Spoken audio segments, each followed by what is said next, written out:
Bonjour, bonjour chers amis, bienvenue à vous tous. J'espère les amis que vous allez tous bien par la grâce du Seigneur.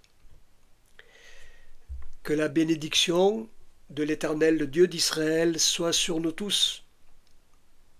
Que le Seigneur nous accorde sa bienveillance et que le Seigneur nous donne sa paix, son shalom. Comme vous le savez les amis, le mot shalom veut dire la paix. Shalom désigne également la plénitude, l'intégralité, la totalité, la maturité, la prospérité, l'abondance.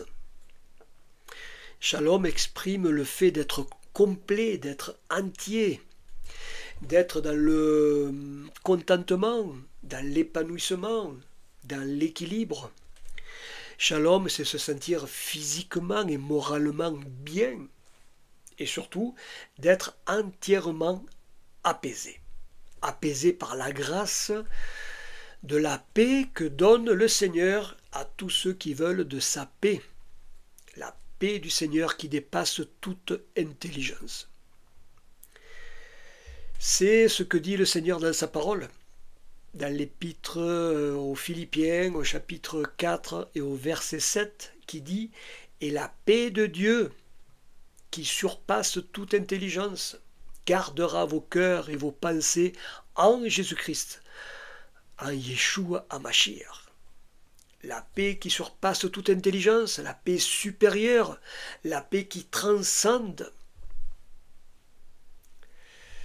la paix qui amène à la perfection spirituelle, à Yeshua, qui est la paix, le shalom qui vient de l'Éternel. Le Dieu d'Israël est désigné également par Shalom, car c'est l'un des noms du Seigneur dans la Bible. Dans le livre des Juges, au chapitre 6 et au verset 24, il est dit « Gédéon bâtit un autel à l'Éternel et lui donna pour nom l'Éternel paix. Adonai Shalom. » Les amis, quand on prononce le mot Shalom, on prononce également le nom du Seigneur. Quand on se salue dans le Shalom, on se salue dans le nom du Seigneur. Que le Shalom de l'Éternel soit sur chacun d'entre vous. Amen et Amen. Les amis, j'ai donné pour titre à ce message que je vous partage « Israël, un peuple à part ». On va faire une première petite lecture dans le livre du Lévitique au chapitre 20 et au verset 26. « Vous serez saints pour moi, car je suis saint, moi l'Éternel. Je vous ai séparés des peuples afin que vous soyez à moi. Vous serez saints pour moi, car je suis saint, moi l'Éternel. Je vous ai séparés des peuples afin que vous soyez à moi, dit l'Éternel. » L'Éternel a fait d'Israël un peuple qui est à part, un peuple qui ne fait pas partie des nations. Bien qu'Israël fasse tout son possible pour être accepté, intégré et admis parmi les nations, il n'en demeure pas moins qu'Israël est bien un peuple mis à part des autres nations. Ce qui a pour conséquence qu'Israël est le seul pays de la planète à qui son territoire est continuellement contesté. Depuis 1948, qui est la date de la création d'Israël, de l'État d'Israël, Israël a conclu des alliances de paix avec les pays arabes qui l'entourent, afin d'être reconnu en tant que nation et de pouvoir être en sécurité sur son territoire. Cela n'a pas toujours marché. En 2020, à Washington, aux États-Unis, furent signés les accords d'Abraham pour une normalisation entre Israël et les États arabes du Golfe. Ce qui n'a pas empêché non plus, malheureusement, les massacres du 7 octobre 2023, massacres perpétrés par les terroristes du Hamas contre la population d'Israël. Les accords d'Abraham n'ont pas empêché non plus la guerre Israël-Iran qui a eu lieu dernièrement. Et pourtant, Israël fait tout pour avoir la paix. Israël cherche toujours la paix. Ce qui est normal, puisque Israël est un pays de paix. Israël est le pays du shalom. Cependant, il y aura toujours un événement qui surprendra Israël. Pourquoi? Eh bien, parce qu'Israël est un pays contesté par les nations qui veulent partager le pays d'Israël avec un État arabe palestinien. Car, pour les nations, la paix au Moyen-Orient passe par le partage du pays d'Israël. Ce qui fait qu'Israël est l'élément central sur lequel se focalisent les nations pour la paix au Moyen-Orient.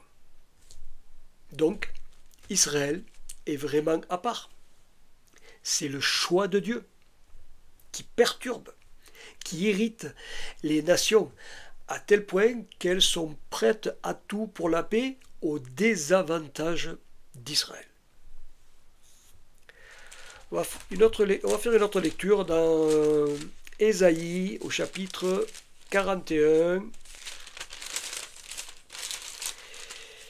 Ésaïe 41 du verset 8 à 14. Mais toi, Israël, mon serviteur, Jacob, que j'ai choisi, race d'Abraham, mon ami, toi que j'ai saisi des extrémités de la terre et que j'ai appelé de ses confins, à qui j'ai dit, tu es mon serviteur, je te choisis, je ne te rejette pas. Sois sans crainte, car je suis avec toi. N'ouvre pas des yeux inquiets, car je suis ton Dieu. Je te fortifie, je viens à ton secours, je te tiens de ma droite victorieuse. Voici qu'ils seront couverts de honte et de confusion, tous ceux qui sont irrités contre toi.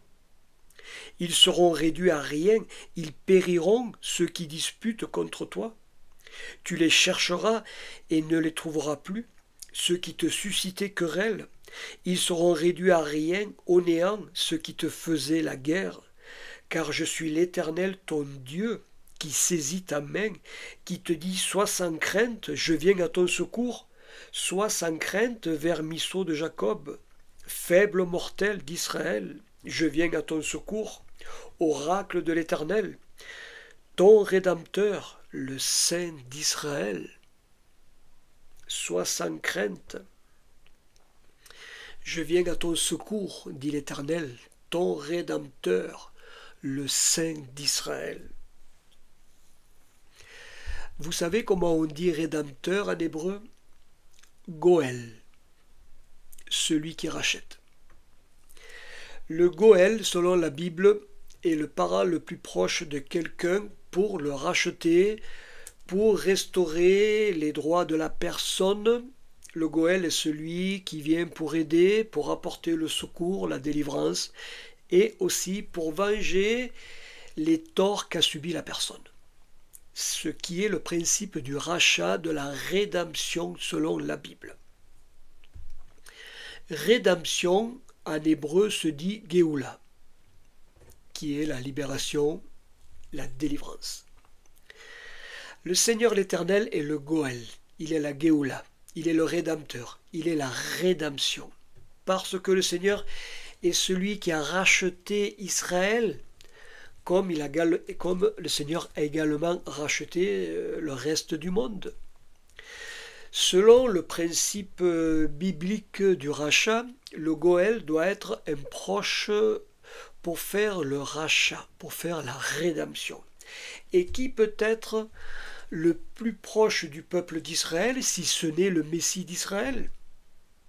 Celui qui est le Rédempteur, celui qui accomplit la rédemption, celui qui sauve, qui délivre, celui qui porte par son nom la délivrance et le salut. Yeshua, qui signifie le salut, le Messie d'Israël, est le Rédempteur, la rédemption. Il est le Goël, il est la Géoula. Le Seigneur Yeshua a racheté son peuple des nations, et quand il reviendra, il vengera tous les torts qu'a subi Israël. Il y a 2000 ans, le Messie versa son sang pour le prix du rachat, pour la rédemption du peuple d'Israël, comme pour la rédemption de tous les rachetés des nations qui ont accepté le Messie d'Israël comme leur sauveur et leur rédempteur. Parce que le Messie est le seul qui a le pouvoir de racheter, le seul qui a le droit légal de faire la rédemption selon la loi divine, car il est le parent le plus proche du peuple d'Israël. Le Messie est issu du peuple d'Israël, de la tribu de Juda, de la descendance de David. Le Messie est né à Bethléem, selon la prophétie qui est décrite dans le livre de Michée. Michée. Permettez-moi de le trouver. Michée 5, verset 1. Et toi, Bethléem Ephrata, toi qui es petite parmi les milliers de Juda, de toi sortira pour moi celui qui dominera sur Israël, et dont l'origine remonte au lointain passé, au jour d'éternité. Celui qui dominera. Celui qui dominera, c'est-à-dire celui qui gérera, qui conduira Israël à la délivrance, à la rédemption, à la Géoula. Le Messie d'Israël existe de toute éternité. Yeshua, le Rédempteur, est sorti du peuple d'Israël, du peuple à part, du peuple messianique qui est la particularité d'Israël. Israël, le peuple qui a été séparé des nations par l'Éternel pour porter le bien le plus précieux de tout l'univers, le Rédempteur, le Sauveur du monde, le Messie d'Israël. D'où le fait que le mal a toujours poussé les nations contre le peuple d'Israël. Le peuple d'Israël qui a subi et qui subit encore des atrocités, des attaques, des calomnies, des mensonges, des fausses informations fabriquées de toutes pièces dans le but de diaboliser Israël. Comme le mensonge de génocide à Gaza, qui est une absurdité, une accusation déraisonnable, complètement insensée de la part des médias, des politiques et des instances internationales qui se soumettent à la folie de la folle propagande mensongère du Hamas.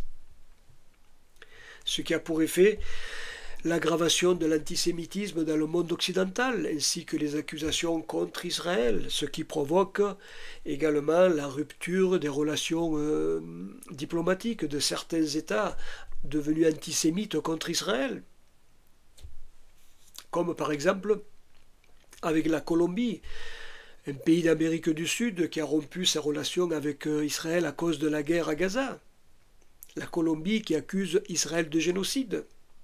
De plus, le président colombien, qui s'appelle Gustavo Petro, est un fervent soutien de la cause palestinienne.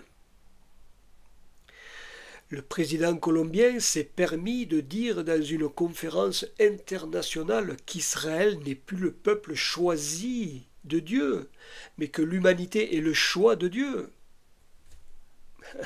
Ce qui revient à dire, d'après le président colombien, que Dieu aurait rejeté son peuple, que Dieu aurait rejeté Israël au profit des nations, ce qui est une aberration, une insulte au Seigneur de la part de ce président de la Colombie.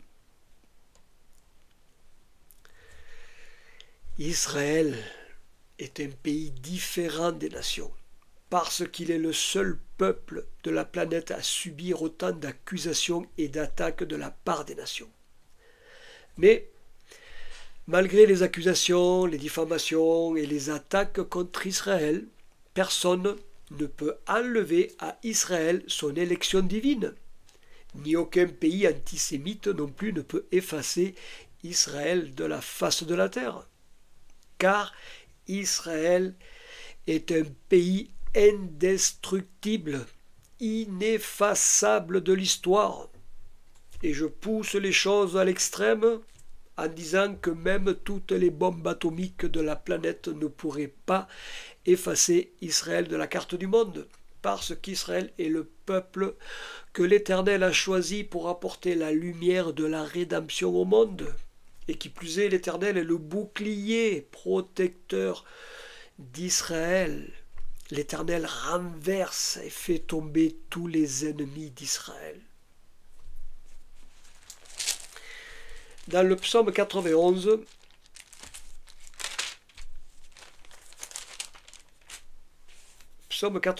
versets 7 à 9, il est dit « Que 1000 tombent à ton côté et 10 000 à ta droite, rien ne t'atteindra, tu regarderas seulement de tes yeux et tu verras la rétribution des méchants.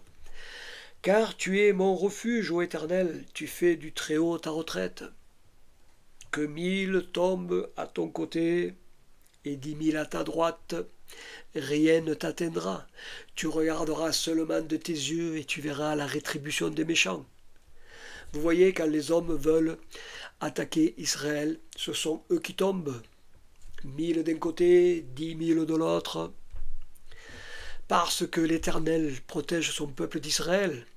Et quoi que fassent les nations contre Israël, cela se retournera toujours contre les hommes qui veulent faire du mal au peuple du Seigneur.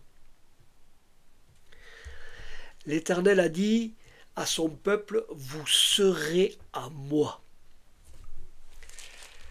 Dans le livre de Malachie, au chapitre 3, du verset 17 au verset 24.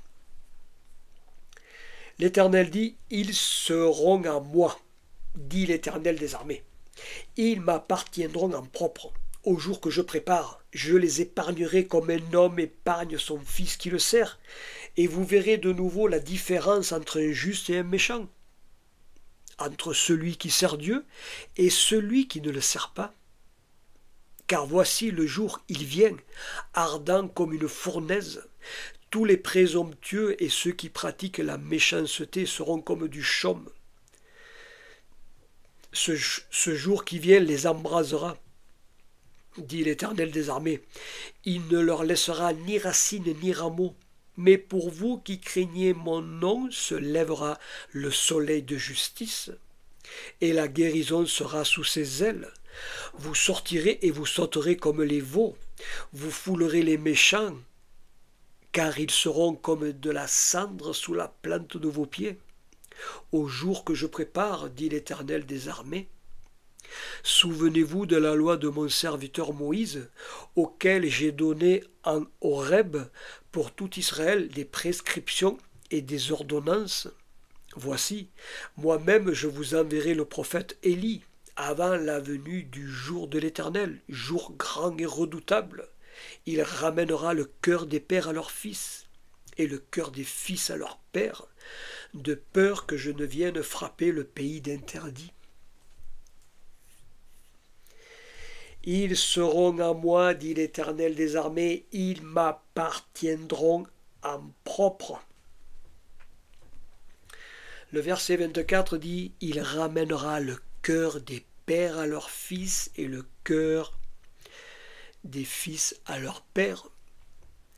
Dans ce verset, l'Éternel met l'accent sur la réconciliation réciproque entre les fils et les pères, entre les pères et les fils, entre parents et enfants, car l'Éternel attache une grande importance à la réconciliation réciproque entre père et fils, entre parents et enfants, sous peine d'interdit, c'est-à-dire de condamnation susceptible d'arriver à cause des tensions qui engendrent des problèmes, des ruptures, des soucis et des tourments.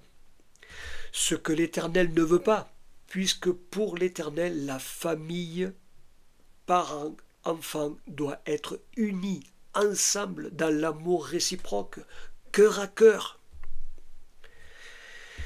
Mais il y a des situations compliquées qui mettent la réconciliation en difficulté, ce qui est regrettable pour ceux qui vivent de telles situations. Alors que la famille doit être un havre de paix pour se retrouver, pour se ressourcer et pour être bien ensemble dans l'amour familial. Plus spécifiquement, ce texte pour Israël concerne la transmission de la foi des pères vers les enfants et le retour des enfants à la foi des pères, ce qui implique un changement dans la disposition des cœurs de son peuple pour que le peuple revienne à la foi des pères, à la foi d'Abraham, d'Isaac et de Jacob, pour tous ceux du peuple d'Israël qui se sont détournés du Dieu d'Israël, afin de revenir à la foi des pères par un changement de situation de cœur, ce qui est un retour, une teshuva, une repentance pour une réconciliation avec le Dieu d'Israël, pour que ceux qui se sont écartés, éloignés de l'Éternel, reviennent et acceptent la foi que les pères ont transmise dans le Dieu d'Israël. Cela est autant valable pour les chrétiens sur la transmission de la foi aux enfants, ainsi que pour les enfants qui se sont éloignés du Seigneur, de revenir à la foi transmise par les pères. Car c'est l'intention de l'Éternel de ramener à la foi et de préparer son peuple à une bonne disposition du cœur pour un changement d'attitude afin que son peuple reçoive la rédemption qui mène à la réconciliation avec Dieu par la paix, par le shalom de l'Éternel qui est Yeshua, le Fils unique qui demeure dans l'amour du Père.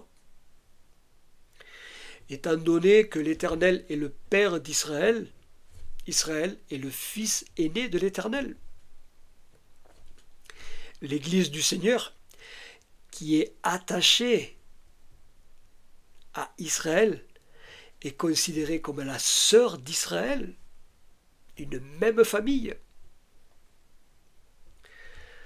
Le Seigneur ramène le cœur du Père vers le Fils et le cœur du Fils vers le Père. Comme l'Éternel est une loi pour lui-même, ce qu'il demande, il le réalise pour lui-même, afin d'être fidèle et uni à sa parole. L'Éternel accomplit sa parole devant son peuple. L'Éternel s'est souvenu d'Israël. Il a ramené Israël sur sa terre pour la rédemption et la réconciliation de son peuple avec lui. L'Éternel a appliqué son cœur de père à relever Israël. De même, Israël doit appliquer son cœur de fils à revenir vers l'Éternel, son Père, car Israël appartient à l'Éternel depuis sa création. Dans Ésaïe, au chapitre 43, au verset 1, il est dit « Ainsi parle maintenant l'Éternel qui t'a créé, ô Jacob, celui qui t'a formé, ô Israël. Sois sans crainte, car je t'ai racheté, je t'ai appelé par ton nom, tu es à moi. » Ainsi parle l'Éternel qui t'a créé, ô Jacob, celui qui t'a formé, ô Israël. Tu es à moi, je t'ai racheté, dit l'Éternel. Israël appartient au Seigneur, et rien au monde ne peut défaire le lien qui existe entre l'Éternel et le peuple d'Israël, car c'est un lien familial entre père et fils. Ce qui rend les nations jalouses et qui engendre le rejet d'Israël de la part des nations antisémites qui n'acceptent pas qu'Israël soit celui qui a été choisi pour l'humanité. Mais Israël n'a pas été choisi pour sa supériorité. Israël a été appelé à servir l'Éternel, à célébrer l'Éternel dans le respect de sa parole et de ses commandements. Israël a été choisi pour être la lumière dans le monde, et aussi mystérieux que cela puisse paraître, pour servir de bénédiction aux nations. C'est ce que l'Éternel avait dit à Abraham. Je bénirai ceux qui te béniront. Je maudirai celui qui te maudira. Toutes les familles de la terre seront bénies en toi. C'est la vocation d'Israël, d'être une bénédiction pour les nations. Mais les nations ne l'ont pas compris, ne l'ont pas voulu, à cause de leur jalousie, au point de persécuter, de massacrer, d'exiler, de brûler et de vouloir détruire le peuple d'Israël de la face du monde. Vous voyez, il n'y a rien de glorieux à être le peuple choisi par le Seigneur. Au contraire, c'est une charge lourde à porter pour tout le peuple juif. Israël a été séparé des nations pour une mission particulière, d'être le flambeau porteur de la lumière éternelle, ainsi que le dépositaire de la parole divine. Au commencement du monde, Dieu dit que la lumière soit, et la lumière fut.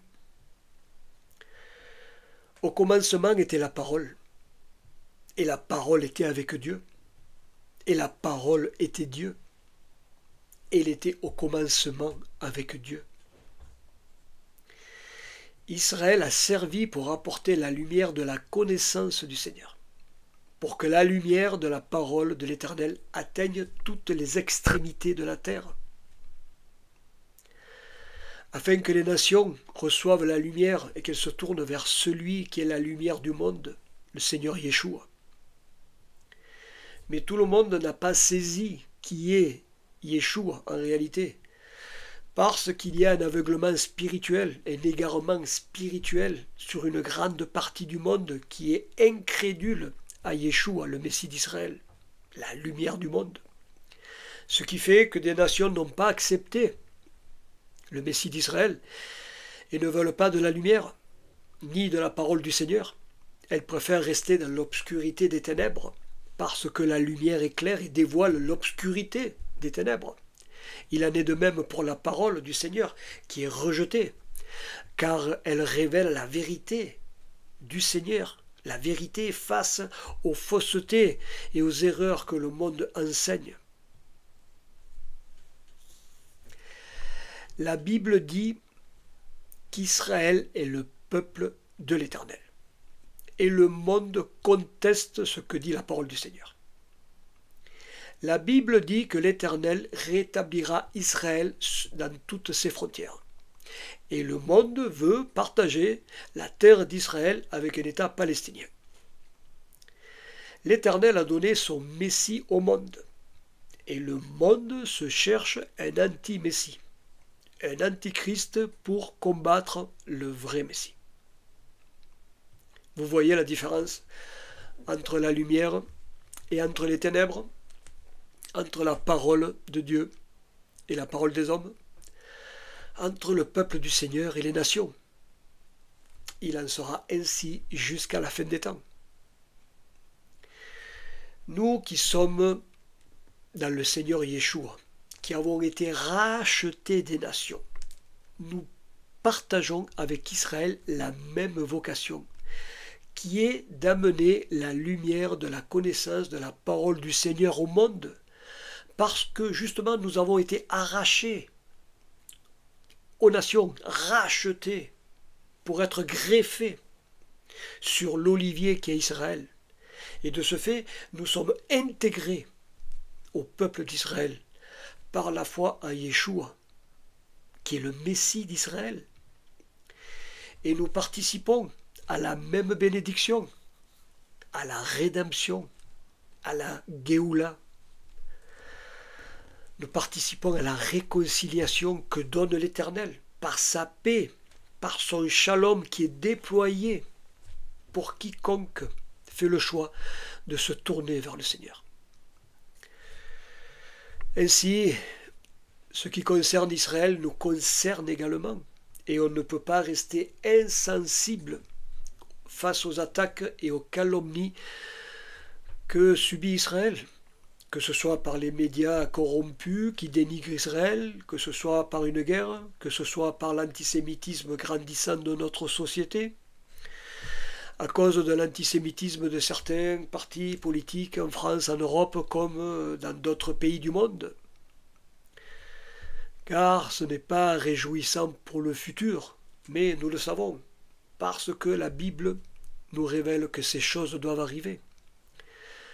Comme ce qui se passe à Gaza. Peut-être que vous l'avez vu. Pendant la distribution de nourriture pour la population gazaoui, le Hamas tire sur les gens, sur la population de Gaza.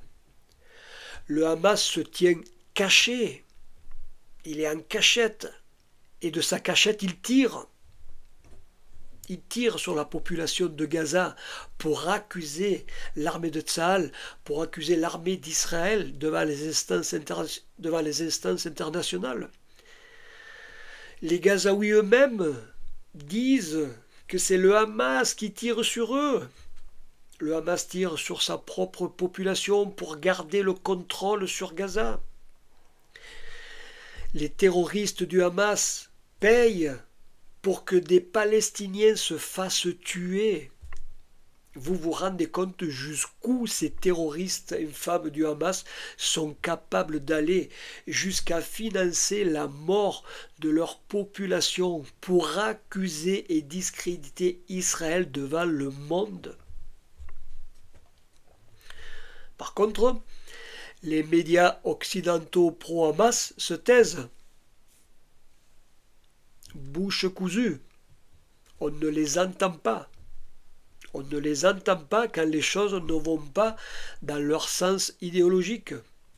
Vous voyez l'hypocrisie des Occidentaux qui sont vendus à l'idéologie diabolique du Hamas et qui ferment les yeux sur un mensonge horrible. La vérité doit être dite pour que le plus grand nombre de personnes l'entendent et sachent et comprennent que l'armée d'Israël ne tire pas sur ces pauvres Gazaouis qui viennent chercher leur nourriture.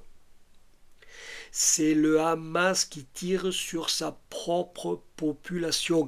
Il faut le savoir. Je reviens sur les accords d'Abraham que les États-Unis relancent pour la paix au Moyen-Orient. Il faut savoir que les accords d'Abraham ne sont pas la solution miracle, car il n'y a pas de solution miracle pour la paix au Moyen-Orient, tant que les nations voudront partager la terre d'Israël avec un État palestinien. Du point de vue de la Bible, cela ne tient pas. Et si jamais les hommes le font quand même, alors la ruine soudaine s'abattra sur eux, comme le dit la parole du Seigneur. Quand les hommes diront paix et sécurité, une ruine soudaine s'abattra sur eux et ils n'échapperont pas. Je vous retrouve le texte dans l'épître de Paul aux Thessaloniciens, au chapitre 5 et au verset 3.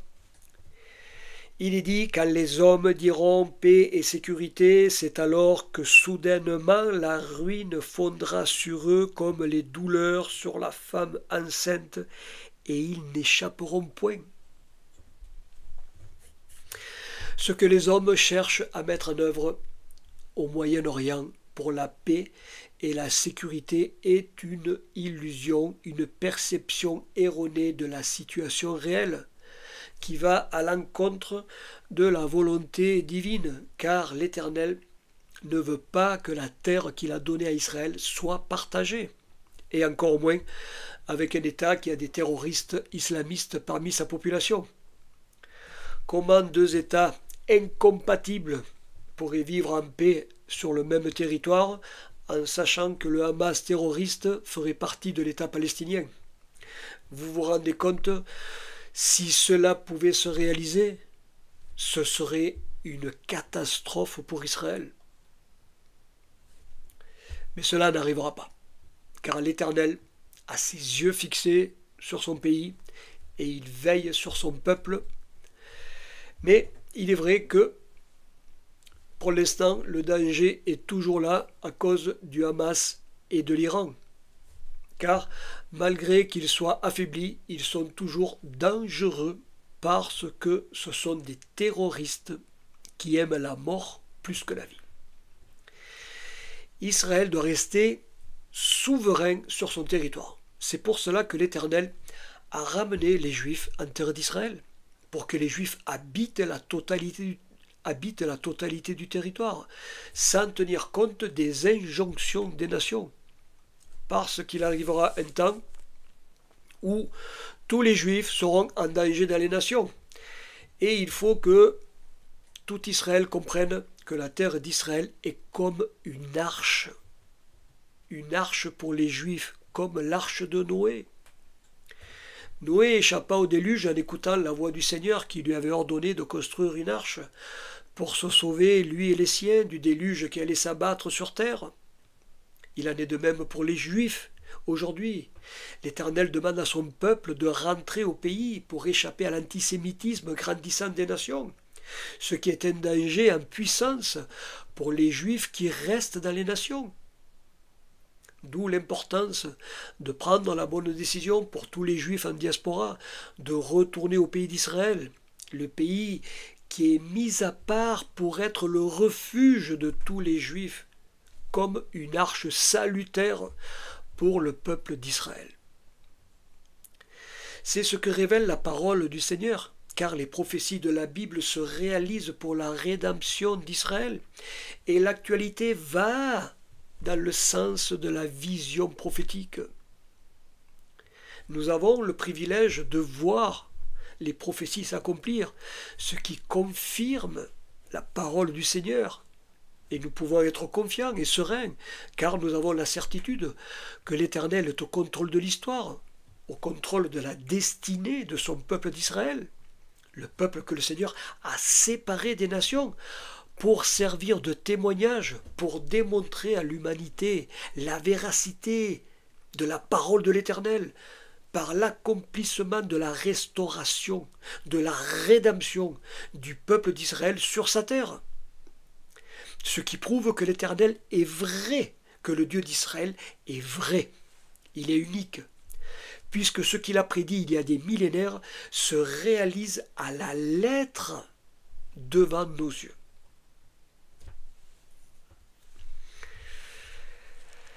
Je retourne à Ésaïe 43.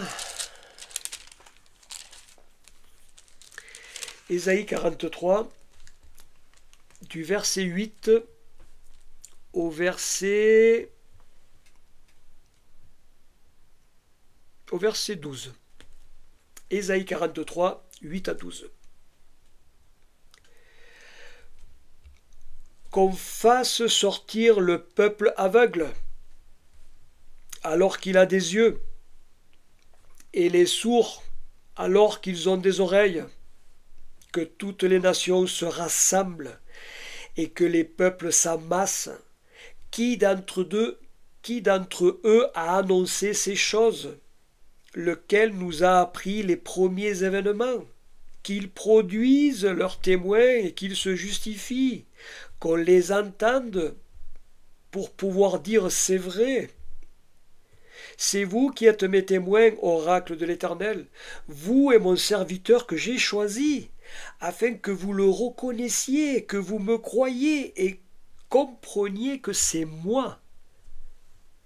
Avant moi, il n'a pas été formé de Dieu, et après moi, il n'y en aura pas. C'est moi, moi qui suis l'Éternel, et hors de moi, il n'y a point de sauveur. C'est moi qui ai annoncé, sauvé, prédit. Ce n'est point parmi vous un Dieu étranger. Vous êtes donc mes témoins, oracle de l'Éternel. C'est moi qui suis Dieu. Vous vous rendez compte de ce texte? Qu'on fasse sortir le peuple aveugle alors qu'il a des yeux, et les sourds alors qu'ils ont des oreilles, que les nations se rassemblent, qu'elles s'assemblent. Qui d'entre eux a annoncé ces choses? Personne. Seul le Dieu d'Israël, depuis des millénaires, a dit ce qui allait arriver, et nous le voyons se réaliser devant nos yeux. Le Seigneur dit: dites-le si c'est vrai. Ben non, et personne ne peut le dire. Nous pouvons le dire. Quand le Seigneur dit, vous êtes mes témoins, nous sommes les témoins parce que nous pouvons attester de ces choses-là. Je reviens sur le verset qui dit: afin que vous le reconnaissiez, que vous me croyiez et compreniez que c'est moi. Alors, ça a été traduit comme cela dans les Bibles. Mais l'hébreu dit, alors je répète, et compreniez que c'est moi. L'hébreu dit, et que vous compreniez que moi, lui. En hébreu, ani ou. Ani, je, moi, ou il, lui. Je répète, et que vous compreniez que moi, lui. Ani ou. Le Seigneur fait comprendre et révèle dans ce verset la relation d'unité entre le Père et le Fils, entre l'Éternel et Yeshua. Je sais que ça va peut-être perturber les Juifs qui vont entendre cela, mais c'est le texte. Le Seigneur le dit bien, mais il faut le lire en hébreu. Moi, lui, et dans l'hébreu il y a marqué Ani ou. Le Seigneur dit, vous êtes mes témoins. Nous pouvons, nous, les racheter des nations, nous pouvons l'attester, nous pouvons le témoigner. C'est pour ça que le Seigneur l'a révélé avant même que nous soyons venus au monde. Nous sommes les témoins de la vérité de la parole du Seigneur. Le Seigneur nous a sortis des nations pour crier cette vérité. Tout est dit. Tout est dit dans la parole du Seigneur. Pour celui qui veut comprendre et qui cherche à discerner ce que l'Éternel révèle dans sa parole. L'Éternel est le moi, Ani. Yeshua est lui, ou. Unité parfaite du Dieu unique. Ce qui fait d'Israël un peuple à part, un peuple séparé des nations, car il porte l'identité du vrai Dieu, qui est le Dieu d'Israël. Ani, ou. Moi, lui, dit l'Éternel. Voilà, chers amis, le message que je tenais à vous apporter. J'espère que ce message apportera un peu plus de compréhension sur la vérité du Seigneur et surtout sur la vocation du peuple d'Israël qui est une bénédiction pour l'humanité et sur le fait qu'Israël est un peuple indestructible, ineffaçable et qu'Israël tout Israël doit revenir dans le pays de la promesse pour recevoir la rédemption finale.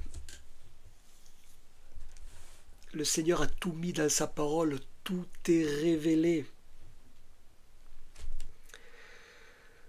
C'est important de lire la parole du Seigneur qui éclaire l'entendement, qui nous permet de comprendre les secrets que le Seigneur a dissimulés à travers tous les versets de la parole. Le Seigneur veut qu'on cherche, qu'on scrute sa parole pour comprendre sa pensée et pour voir sa vision. Mais nous la voyons aujourd'hui, car les prophéties se réalisent devant nos yeux. Et nous pouvons rendre gloire au Seigneur que nous sommes la génération qui voit cela, qui voit se mettre en place la rédemption d'Israël. C'est magnifique, parce que nous allons vers le retour du Seigneur. Le Seigneur Yeshua est en approche. Il vient apporter la délivrance à tous ses enfants, à Israël, à tous les rachetés de la planète qui se sont donnés au Seigneur Yeshua.